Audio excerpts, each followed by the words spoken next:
Hey guys, Coach Invictus here. Just want to give a quick talk on blood panels, blood work, blood markers. So, as you probably know, a very large percentage of the American population is metabolically diseased. My dog's going to jump in here probably. And blood normative ranges in your blood markers are not the optimal ranges, they are just the averages of that metabolically diseased population, 93% metabolically diseased. So when you get your blood work done and they tell you that you're within the normative ranges or you're outside the normative ranges, that does not mean that you are not optimal. It doesn't mean you are optimal, but it doesn't mean that you're not optimal. So I'll give a couple of points that really drives this home. Under your thyroid panel, you'll see your T3. Um, And a lot of people in the low to zero carb space often get their blood work for some stupid reason, and their doctor tells them that their T3 is too low, and they have hypothyroidism or something. Um, but one of the functions of T3 is the regulation of your GLUT4 transporters in your cells. And one of the functions of the GLUT4 transporters in your cells is to carry glucose out of the blood and into the cell. It needs like these transporter enzymes. When you're on a low to zero carb lifestyle, your blood glucose is not elevated. It's usually very low, so you have less need for these GLUT4 transporters, and you will probably um, have lower T3 values in your blood. This does not mean that your thyroid is malfunctioning. It just means that your body is adapting to the lifestyle that you're living, which is optimal or closer to optimal. And you just don't need a lot of T3 in your blood. Similar with the HbA1c test.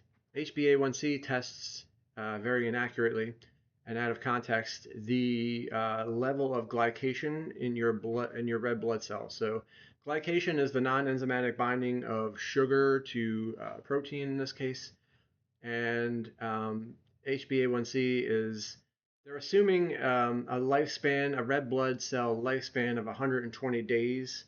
So the HbA1c test will test your glycation rate based on that level. But it's starting to be shown that, again, if you do not chronically elevate your blood glucose on a low to zero carb diet, your red blood cells will live longer and thus will have a much longer lifespan, and therefore your HbA1c rating may go up. So there are other tests that you can do that are much more relevant and insightful. Uh, you can there's a test that you can do that tests for immature red blood cells, red cells that were only recently born in the marrow.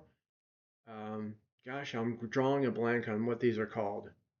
Uh, I don't know. They're very young red blood cells, and they measure that in your. They measure the rate of young red blood cells in your blood, and if you have a high rate of young red blood cells, that means that your red blood cells are not living very long, and that's a problem. So they have a modified HbA1c test that takes into account the lifespan of your red blood cells, and this gives you a much more accurate number. Same with testosterone. Um, as you become more optimal in your lifestyle, your body might actually need less testosterone to be optimal. And the perfect example of this is Dr. Sean Baker, who is an absolute unit, God walking the earth, but his testosterone levels are what is considered low. And yet you would look at him and watch him perform. He doesn't have a testosterone problem, guys. But his testosterone is low, according to who, on the basis of what, is always a good question to ask when people say that your blood numbers are low. Um, and finally, we'll finish with cholesterol, of course. You know, your cholesterol, your LDL is high, as low, according to who, on the basis of what. Okay, so first of all, We know that people with high LDL tend to live longer, and we know that people with low LDL tend to live not as long. They tend to die sooner. Pay attention to the words tend to. Doesn't mean because you have high DL you will live longer, or it doesn't mean that because you have low LDL you will die sooner. But people tend to live longer with high LDL and die sooner with low LDL. And 75% of people who have heart attacks, when their cholesterol levels are tested, they have LDL levels in the normative range. Um, so, to the point where, do these scientific type people don't say, well, maybe LDL is not causal in heart disease because it's not. They say, well, maybe our normative ranges are too high. It's very scientific, these folks. So anyway, these are just some examples of how if your quack doctor does not know how to interpret blood panels, and he almost certainly does not, especially a lot of these carnivore people, you look at carnivore as a hack or a tool and just to see if it works.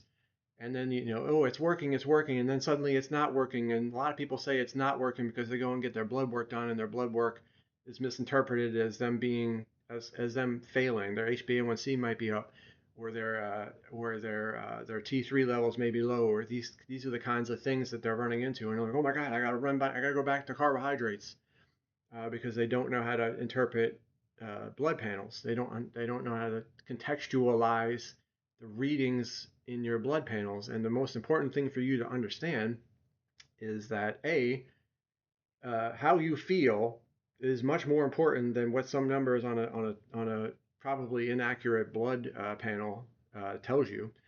And B, um, carnivore doesn't work because it just happens to work for you. Carnivore works because it's the most indicated and appropriate lifestyle for the human species.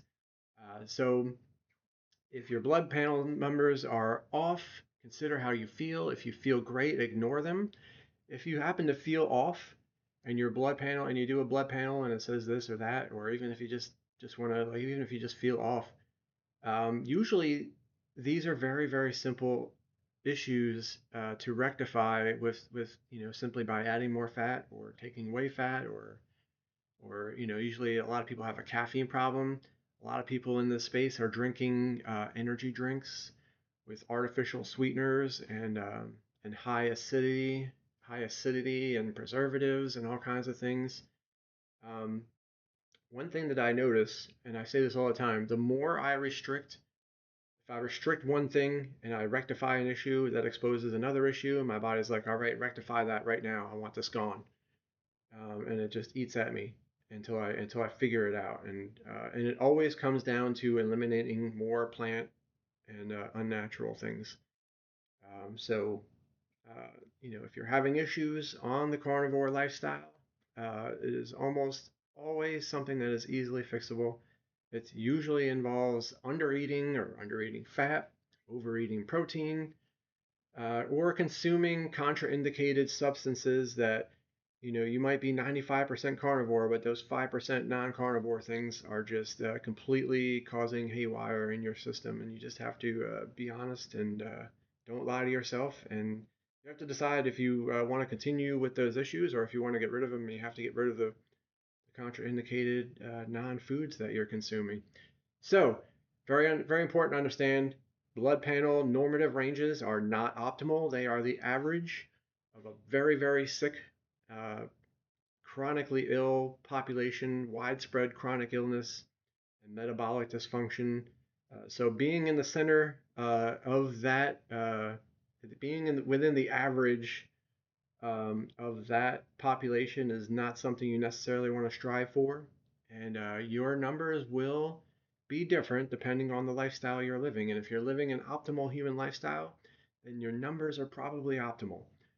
And it's also very important to take into consideration how you actually feel, how you're actually performing.